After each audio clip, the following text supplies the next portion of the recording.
इस न्यूज की प्रायोजक है English.com। यदि आपको इंग्लिश लिखने, पढ़ने, बोलने या सुनकर समझने में दिक्कत होती है या डर लगता है तो यही है इंग्लिश बोलना सीखने का सबसे अच्छा समय। हम इस कोर्स में आपको सिखाएंगे इंग्लिश ग्रामर के डिफिकल्ट कॉन्सेप्ट बड़े ही आसान तरीके से। आज ही ज्वाइन करें रोहित ओडिचार अकेडमी English.com। अधिक जानकारी के लिए नीचे दिए गए नंबर्स पर तुरंत संपर्क करें। नगरपालिका में बैठे कांग्रेसी पार्षदों के द्वारा उस समय नगरपालिका में खरीदी गए रिक्शाओं पर सवाल अब खड़े कर दिए गए हैं, जब नए खरीदे गए इन रिक्शा वाहन महज 2 दिन में ही वार्ड में कचरा उठाने के काम नहीं आ रहे और वे टूट गए। जबकि विपक्षी पार्षदों का कहना है कि जब नगरपालिका के द्वारा नए रिक्शे खरीदे गए हैं तो वह कैसे वार्ड में सिर्फ 2 ही दिनों में टूट गए, जबकि रिक्शों को तो महीनों तक वार्ड में चलना चाहिए। और उन्होंने इस रिक्शे के वाहन खरीदी के मामले में नगरपालिका पर अनियमितता करने के भी आरोप लगाए। आपको बता दें कि नगरपालिका में स्वच्छ भारत अभियान के तहत खरीदी गई रिक्शा कचरा वाहन खरीदी में विपक्षी कांग्रेस के पार्षदों ने अनियमितता का आरोप लगाया है। इस मामले में सीएमओ बीडी करत्रोलिया मीडिया से चर्चा में जानकारी लेने की बात कह रहे हैं तो वह स्वास्थ्य विभाग और स्वच्छता प्रभारी प्रीति घरते बताती है कि वह फाइल देखकर ही जानकारी दे सकती है, जिससे साफ है कि कांग्रेस के अनियमितता के आरोप पर नगरपालिका के जिम्मेदार स्वयं का बचाव कर रहे। नगरपालिका में कितने रिक्शा कचरा वाहन खरीदे गए इसकी कोई जानकारी नहीं, लेकिन स्वास्थ्य विभाग के सूत्र बताते हैं कि स्वच्छ भारत अभियान के तहत 20 कचरा रिक्शे यहां पर खरीदे गए थे। हालांकि नगरपालिका में कचरा वाहन खरीदी में अनियमितता का यह आरोप नया नहीं है। इसके पूर्व भी तत्कालीन सीएमओ निशांत श्रीवास्तव के कार्यकाल में कचरा वाहन खरीदी में कचरा डब्बे में लोहे की चादर के टुकड़े लगाए जाने का मामला भी सामने आने के बाद वाहनों को सीएमओ ने वापस भी कर दिया था, जिसके बाद कचरा रिक्शा वाहन में कांग्रेस ने अनियमितता के अब आरोप लगाए हैं।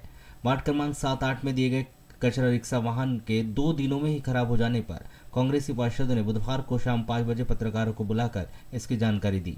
आज वार्ड नंबर 7 और 8 के लिए आवंटित जो रिक्शा वाहन था, ये आवंटित अभी 3-4 दिन पहले इस वार्ड के लिए हुआ था और इसे कचरा संग्रहण करने के लिए नगर पालिका के स्वास्थ्य विभाग के द्वारा खरीदी गई है। मेरा तो प्रश्न खरीदी पर है कि जिस नोडल अधिकारी के रहते ये रिक्शा वाहन कचरा वाहन खरीदे जा रहे हैं उसमें भ्रष्टाचार की बू आ रही है। 2 दिन पहले सप्लाई यहाँ आवंटित हुआ है और 15 दिन पहले इसकी सप्लाई की गई है। आज इसके दोनों पीछे के पल्ले नहीं है, बॉडी टूट गई, वेल्डिंग उखड़ गई, सामने की छर्रा कटोरी उखड़ गई।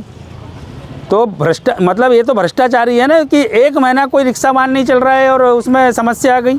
कचरा वाहन का बारे में आप जानते हैं कि थेगड़ों से सर 8 महीने करीब हो गए कचरा वाहन आ नहीं रहा है। ट्रैक्टर हम बुला के परेशान हो जाते, 10 बजे 11 बजे ट्रैक्टर आ रहा है। वैसे ही हम जूझ रहे थे वार्डों से कि कचरा उठ नहीं पा रहा है। दूसरी समस्या आज आ गई, नई हमको जानकारी मिली है कि नई हमारे वार्ड में ये आई है रिक्शा वाहन। जो रिक्शा आया है, आज हमने पूछे कचरा लिए कि नहीं भैया, तो भैया रिक्शा टूट गया। बोले कर्मचारी क्यों टूटा? जब हमने आके देखे तो पूरे उसके पुर्जे अलग अलग है। तो क्या नगर पालिका के ऐसे रिक्शा खरीदी है? और जिसने भी खरीदा है तो कैसे जांच सत्यापन किया नहीं गया क्या? हम तो वैसे ही जूझ रहे हैं अभी कचरों से। वार्डों में सफाई व्यवस्था बिल्कुल डब पड़ी हुई है। अध्यक्ष जी को बोले, हमने कई बार बोले तो हम भेज रहे भैया रिक्शा गाड़ियाँ आ रही है, 4 गाड़ी आई, दूसरे वार्ड में दे दी चलो।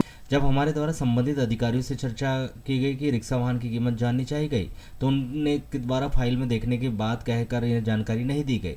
वहीं पर विभागीय सूत्रों की माने तो एक रिक्शा का वाहन 24,700 रुपये में खरीदा गया है और ऐसा बताया जा रहा है कि कुल 6 रिक्शा वाहन खरीदे गए, जिसमें से कुछ रिक्शा वाहन में कुछ दिन पहले ही टूट-फूट होने की वजह से वेल्डिंग शॉप में वेल्डिंग करवाई जा रही है, तो वहीं कुछ रिक्शे में अभी भी प्रॉब्लम आना शुरू हो गया, जबकि यह रिक्शे 15 दिन पहले ही नगरपालिका में खरीदी कर बुलवाया गया था। अब यहाँ 2 से 3 दिनों में ही वार्ड में कचरा उठाने ले जाए जा रहे हैं, जहाँ यह 2 दिन में ही सही से कचरा उठाना नहीं पा रहे। इसकी गुणवत्ता उच्च नहीं होने के कारण अब यह टूटने लगे।